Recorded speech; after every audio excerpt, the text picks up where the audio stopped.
지금은 구글이나 애플, 넷플릭스 같은 IT 기업들이 대세지만 그들이 있기 전에 먼저 이 회사가 있었습니다. 바로 마이크로소프트죠. 우리에게는 윈도우와 오피스, 익스플로러와 엑스박스로 익숙한 이 회사는 1975년 미국에서 처음 창립되어 다양한 소프트웨어와 하드웨어를 개발하며 성장해 왔습니다. 더 이상 설명이 필요 없는 유명한 마이크로소프트의 숨은 우리가 몰랐던 사실들 지금부터 파헤쳐 보겠습니다. 마이크로소프트가 빌 게이츠에 의해 차고에서 처음 시작되었으며 덕분에 지금 그가 억만장자가 되었다는 건 누구나 다 아는 사실입니다. 그런데 정작 마이크로소프트라는 이름이 어떻게 탄생했는지는 잘 모르는 사람들이 많습니다. 마이크로소프트라는 이름은 빌 게이츠가 공동 창립자인 폴 앨런에게 처음 제안했는데 개인용 컴퓨터를 의미하는 마이크로 컴퓨터와 소프트웨어라는 단어를 합친 마이크로 컴퓨터의 소프트웨어를 만든다는 의미입니다. 처음에는 이 이름 때문에 아이스크림 회사인 줄 아는 사람이 종종 있었죠. 마이크로소프트가 데이트를 칠 수 있었던 건 바로 MS-DOS 덕분입니다. 당시 잘나가던 컴퓨터 제조사였던 IBM의 의뢰로 만들어진 요즘 세대에겐 익숙하지 않은 이 운영체제 덕분에 우리가 지금 널리 쓰이는 윈도우가 탄생할 수 있는 기반이 마련되었습니다. 그런데 이 MS-DOS는 사실 마이크로소프트에서 가장 먼저 만든 운영체제가 아니고 전에 제닉스라는 운영체제가 훨씬 더 먼저 탄생했지요. 마이크로소프트는 운영체제와 프로그램 등이 워낙 유명해서 소프트웨어 기업으로 우리에게 잘 알려져 있습니다. 하지만 꼭 그렇지만은 않죠. 1983년 마이크로소프트는 마우스를 만들었고 이후에는 그 유명한 엑스박스도 만들었습니다. 지금도 꾸준히 만들고 있는 걸 보면 마우스와 게임기에 대한 애착이 좀 강한 것 같네요. 마이크로소프트 하면 떠오르는 이 로고는 IT 업계에서는 신화와도 같은 상징입니다. 사실 이 로고는 반나절도 안 걸려서 대충 만들어진 로고죠. 위대한 작품은 의외로 짧은 시간 안에 만들어지기도 합니다. 마이크로소프트의 히트작은 여러 가지가 있지만 그 중에서 하나만 꼽으라면 아마 오피스를 꼽는 분들도 많을 겁니다. 엑셀과 파워포인트가 없다면 우리가 하는 업무 중 80%에서 90%는 중단되어 버릴 테니까 말이죠. 재미있게도 오피스가 처음 등장한 건 윈도우 컴퓨터가 아니라 애플의 매킨토시에서였습니다. 처음 등장한 건 맥이었는데 막상 지금 맥에서 오피스를 쓰려면 불편한 점이 한두 가지가 아니라는 건 좀 아이러니하네요. 태블릿 PC를 가장 먼저 만든 건 애플이 아닙니다. 처음 아이패드가 등장한 것은 2010년이고 이미 마이크로소프트는 2001년에 빌 게이츠 덕분에 태블릿을 내놓았죠. 하지만 가격도 비쌌고 쓸만한 프로그램이 많지 않아 쓰는 사람은 그닥 많지 않았습니다. 이뿐만이 아닙니다. 애플워치나 갤럭시워치가 스마트워치 분야의 선두주자지만 이미 마이크로소프트는 1994년에 처음 스마트워치를 내놓았습니다. 당시 미국의 시계 제조사인 타이맥스와 협업해 내놓은 스마트워치는 컴퓨터에 연결해 정보를 다운로드 받을 수 있기도 했지만 그렇게 많이 팔리지는 못했습니다. 1990년대 후반 잘 나가던 애플은 거의 망해가고 있었습니다.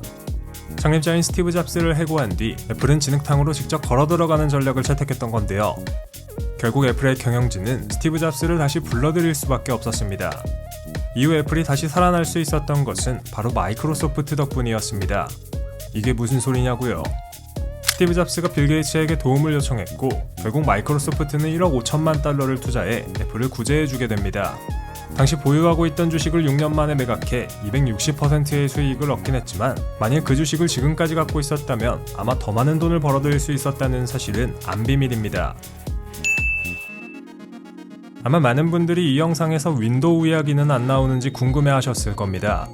1985년 처음 등장한 이 운영체제는 전세계 개인용 컴퓨터의 90%에 설치가 되어 있을 만큼 지금도 널리 쓰이고 있죠.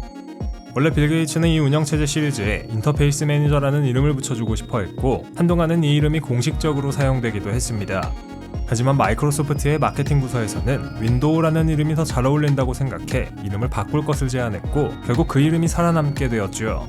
참고로 윈도우라는 이름이 붙은 건 실행화면이 창문을 닮았기 때문이었습니다. MS-DOS와 윈도우, 오피스 등으로 이름을 날리기 시작했을 1980년대 무렵 마이크로소프트에 투자를 했다면 아마 여러분들은 엄청난 부자가 되어 있었을 겁니다. 1986년 3월 13일 기업 공개가 이루어졌을 당시 마이크로소프트의 주가는 21달러, 2017년 기준으로 이를 환산해보면 그 가치는 대략 7만 1000% 정도가 상승했습니다. 30년 만에 이 정도 수익률이면 워렌 버핏 반 정도는 따라갈 수 있지 않을까요? 현재 스마트폰 시장에서 가장 잘 나가는 건 두말할 필요 없이 애플의 아이폰입니다. 이 영상을 아이폰으로 보고 계시는 분들도 많겠죠. 재밌는 건 아이폰은 2007년 처음 출시되었고 마이크로소프트는 2000년에 이미 지금의 스마트폰과 유사한 PDA를 내놓고 있었다는 사실입니다. 애플보다 먼저 내놓은 건 많은데 도대체 왜 잘 안 풀렸는지는 의문이네요. 마이크로소프트는 의외로 특허 괴물입니다. 수만 가지의 특허를 가지고 있고 그걸로 돈을 벌어들이죠. 2021년 기준 삼성전자가 한 해에 마이크로소프트에게 지불하는 특허료만 해도 1조 원이 넘는 수준입니다. 심지어 죽은 사람과 대화할 수 있는 AI 챗봇 특허도 출원했을 정도인데요. 예토전생을 현실에서 실현하는 마이크로소프트, 정말 대단한 것 같습니다.